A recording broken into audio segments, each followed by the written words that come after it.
gisaulog sa simbahan ang piyesta sa Mahal nga Birhen sa Lourdes. Mahal nga Birhen ang kaayuhan sa mga masakiton.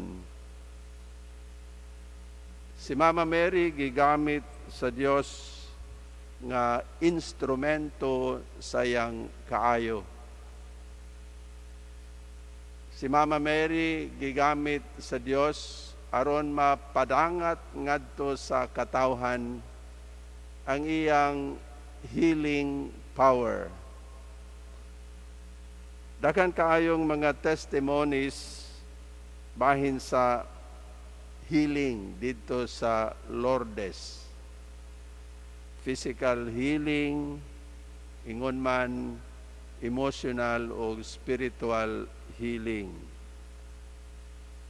Ang Mahal nga Birhen may cooperate sa Ginoo sa ako nang giingon aron mapadangat ngadto sa katawhan ang iyang healing power.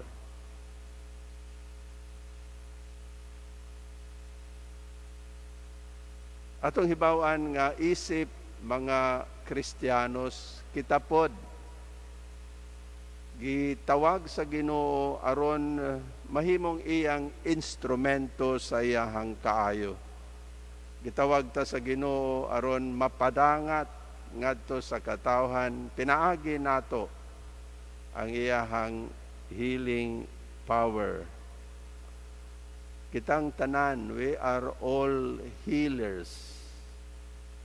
Dili siguro kita makaayo sa physical illness sa usa ka tawo, apan siguro gyud nga kita makaayo sa ilahang emotional o spiritual illnesses. Sa unsa nga paagi, pinaagi sa ato ang presensya sa panahon sa ilahang panginahanglan. Ang ato ang mga maayo nga mahimo ngadto sa uban agig pagduyog sa ilahang mga panginahanglan. Dako na kaayo kini nga butang para sa ilaha. Usa ko nang giingon mag-aalim. Mahimong makaalim sa mga samad nga anaa sa ilahang kasing-kasing. Ang ebanghelyo karon nagtuga nato bahin sa pag-ayo ni Jesus sa anak, sa babae nga miduol kaniya aron mangayo sa iyahang tabang. Sa sinugdanan maurag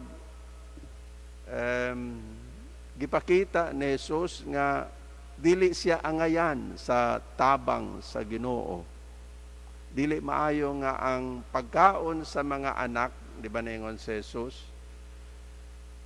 Dili maayo nga ang pagkaon sa anak ihatag ngadto sa mga iro. Murabag insulto kaayo ba? Apan kadtong gihimo sa ato ang Ginoong Jesucristo, usa lang ka pagsukod, unsa ka dako, unsa ka lig-on sa iyang pagtuo. Sa gingon sa babae, tinuod ka na, sir, apan bisan gani ang iro makakaon man sa mumho nga matagak gikan sa mga anak. So wala gid siya mawad-i sa paglaom. Nagsalig siya nga tabangan lagi siya sa Ginoo. Tulo ka mga butang ang tulo ka mga pagtulunan ang gusto nga itudlo kanato sa Ginoo diha sa ebanghelyo karon. Una, nga ang gugma sa Ginoo para sa tanan. Gihigugma sa Ginoo ang tanan. Walay gipili. Ang babae sa ebanghelyo langyaw, dili Hudiyo. apan sa gihapon gitabangan sa Ginoo. Bisan kinsa, bisan unsa ang tao, bisan unsa ang iyahang bulok, kolor sa iyang pamanit, ang estado, bisan unsa nga estado sa iyang kinabuhi, walay gipili ang Ginoo. Ug maunay usa ka para nako good news para sa atoa. Gani usahay para sa mga makasasala, dili siya takos, no? Sa paghigugma sa Ginoo. Kinsa ra gud ko makasasala gud ko.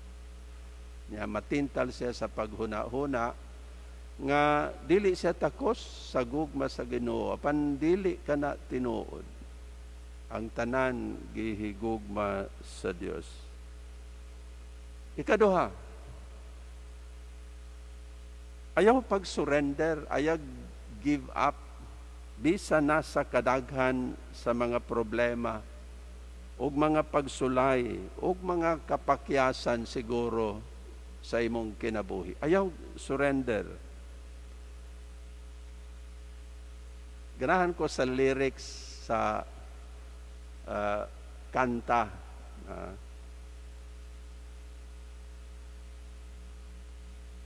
Mga pagsubok lamang yan.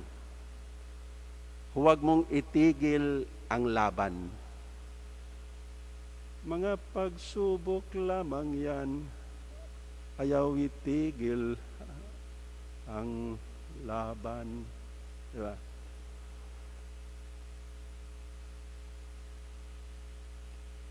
Huwag mong isipin ikaw lamang ang may madilim na kapalaran.